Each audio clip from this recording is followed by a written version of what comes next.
ᱠᱟᱱᱟ ᱥᱤᱫᱷᱟᱹ ᱟᱨ ᱨᱚᱡᱱᱤ ᱢᱩᱨᱢᱩ ᱫᱤᱫᱤ ᱴᱷᱮᱱ रिक्वेस्ट तहना आरोज तहना जे दया कते स्टेप हताव में उनकाना कथा गे सामांग रे हेज कना जहां तो साहा लेका बनुआ मिटन कुड़ी हपन ऊपर रे नोंका अत्याचार हुयु नोवा दो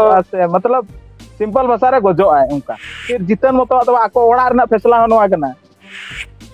पुलु रे सनाम को सागुन जोहार आसोन सनाम को नापाय मेना बना और तेना बो साथे मेना मांडी बायर बोया और तेहना जहां साताम हुयु कना किछु दिन लाग ना मिटन कंट्रोवर्सी चला कना जहां तो आयमा हल गेबन बड़ाय गया जहां तो सोना बेसरा ओना साथे जितेन किस्कु तकिना ताला रे एनखान नोवा रेना सारिया दो चेत कना चेदा से नोवा ताला रे आयमा गान कथा सामांग रे हिजु कना मेनखान तेहन मिटन नोंकान कथा सामांग रे हिजु कना जहां तो आंजम ते होयतो पे ओबाक उतरवा तो ओना खातिर ते बो साथे मेना मांडी बायर गोंके तकिन तो गोंके सागुन दाराम एनखान जहां लका बिन मेता लिया अलिन जहां मिटन कथा को सामांग रे हिजुक कना एनखान नोडे जुदी ऑडियंस को मेता को एनखान नोरे केसटा चेत को हिजुक कना सामांग रे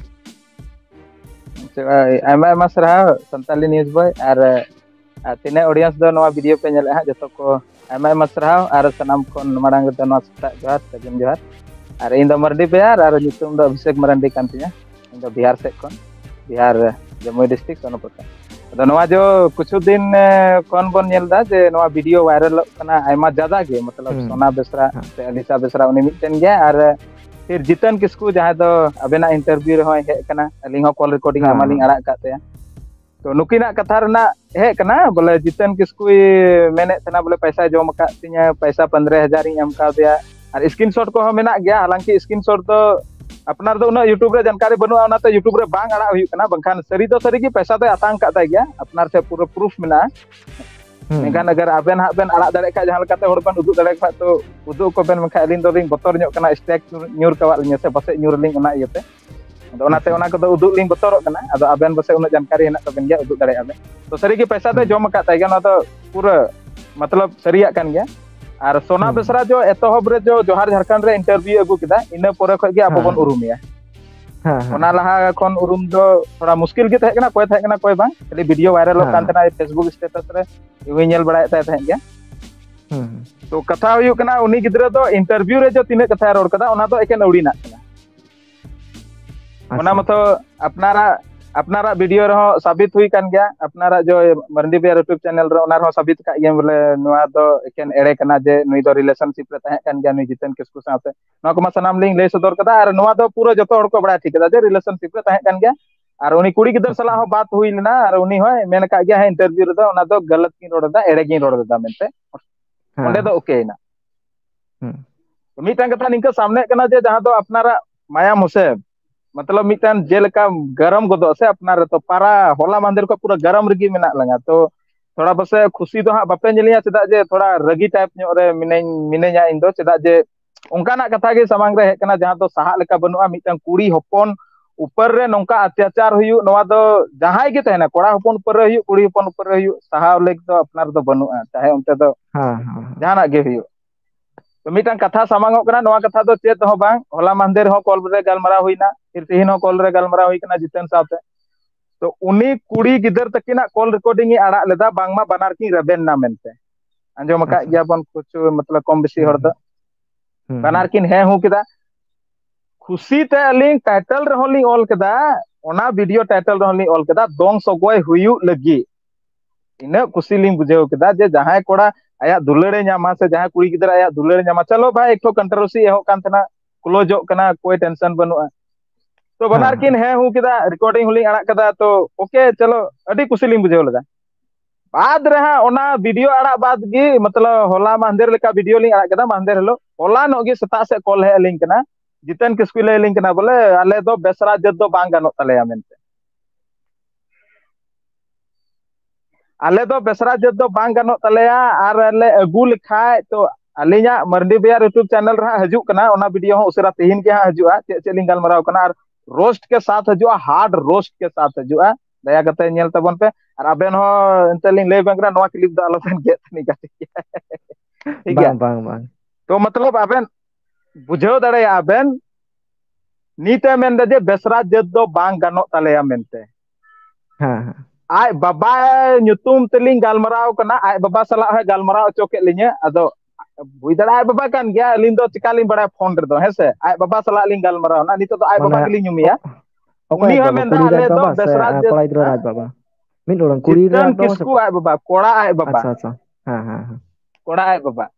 Uni salah hmm uling galmarau na, uni uling kuli kedaya je nongka nongka katha kana cik leka. Amda he ale do besra jat do bang ganok taleya judi besra jat le agu lekhan tobe do साल भर 6 महीना भितरे रगे उनी the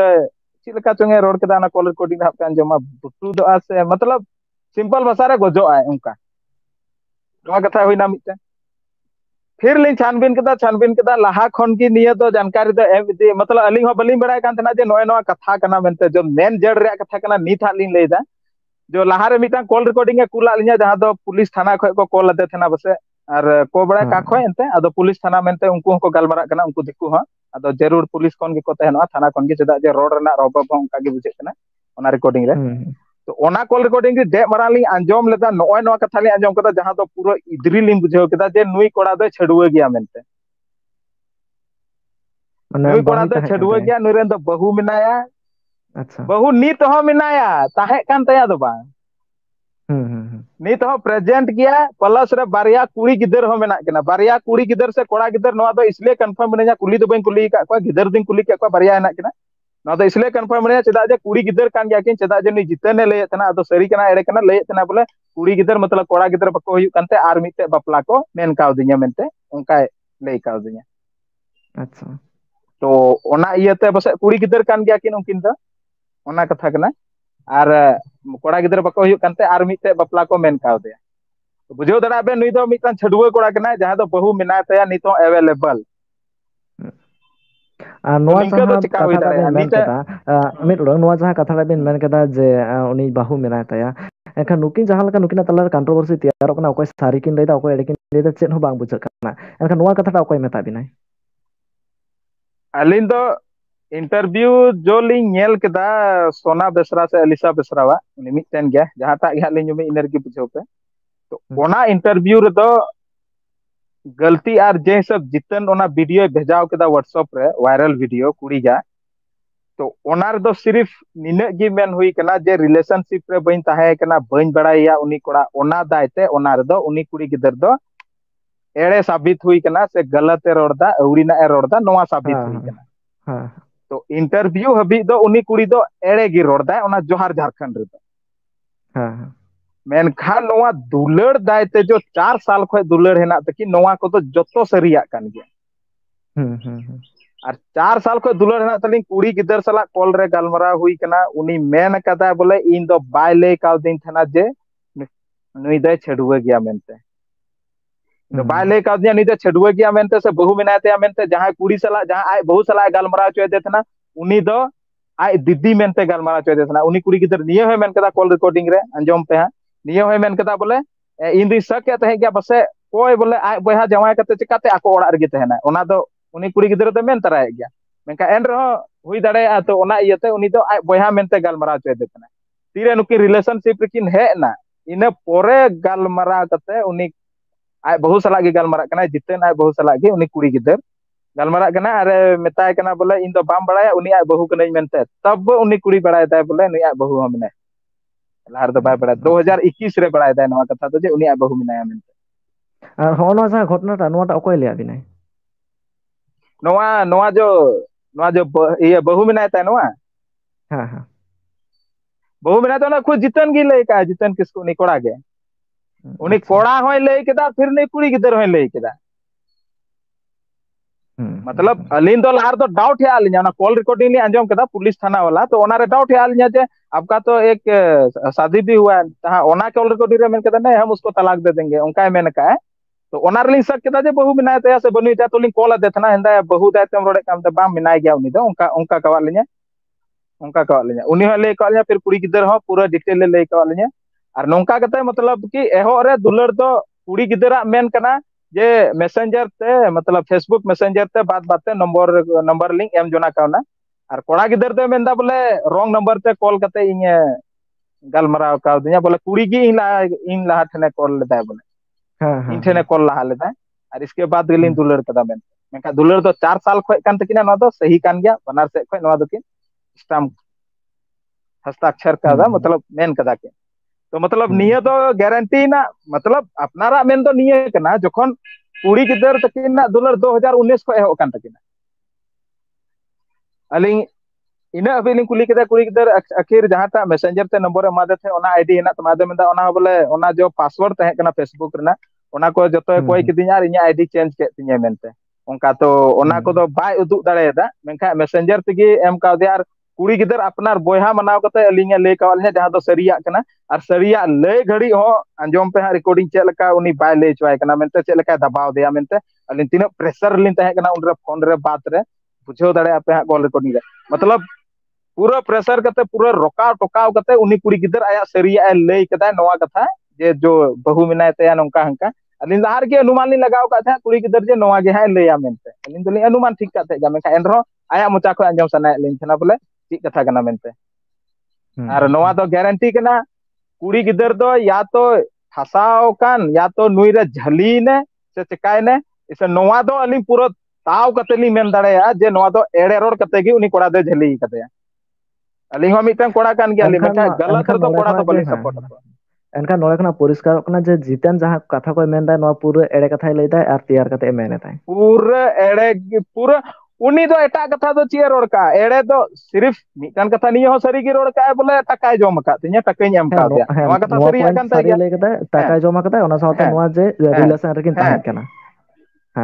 relation रेकिन ताहे कना ओना हो सरी गी रोड कता हुई दाड़े आ नवा हो सरी गी रोड कता जे ब्रेकअप हुयु कान थना बन बाते थना उनी साथे से इन सला बाय बात दा नवा हो सरिया कान ताय गया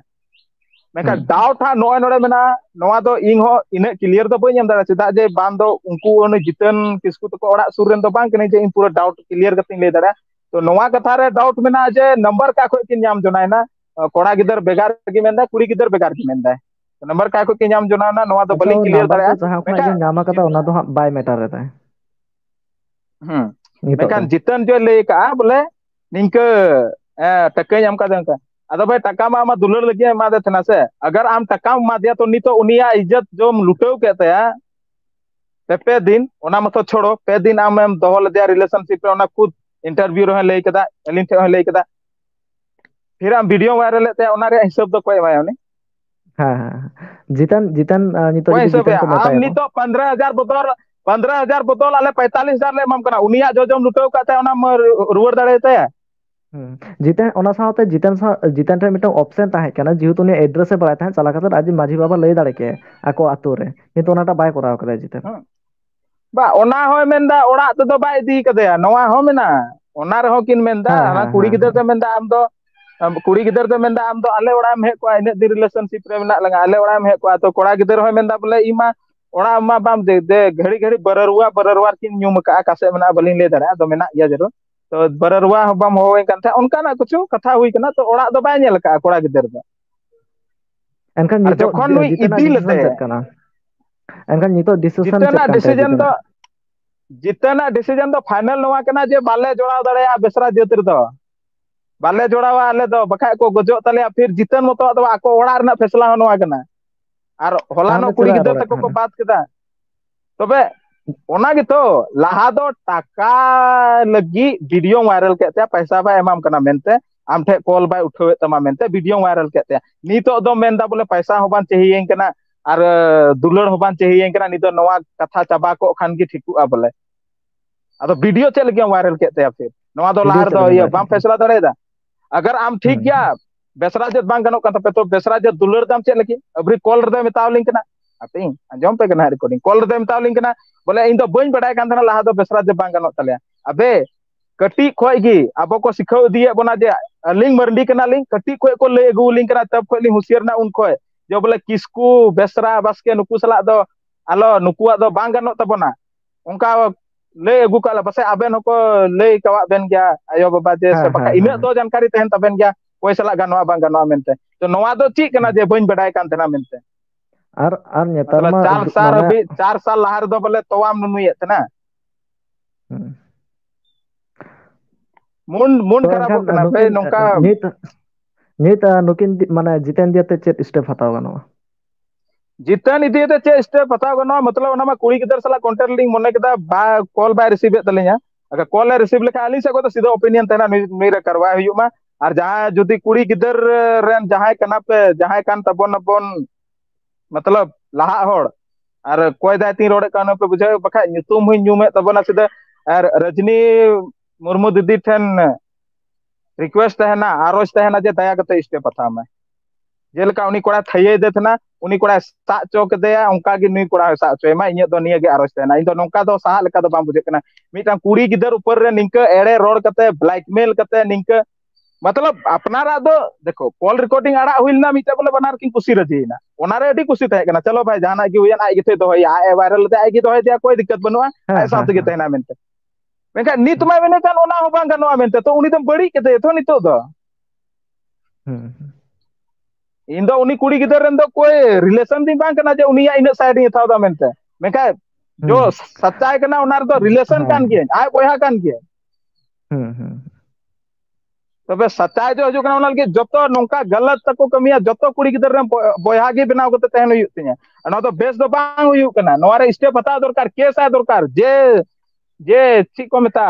जे धारा लगा केस आ दरकार नोंकान कोड़ा दो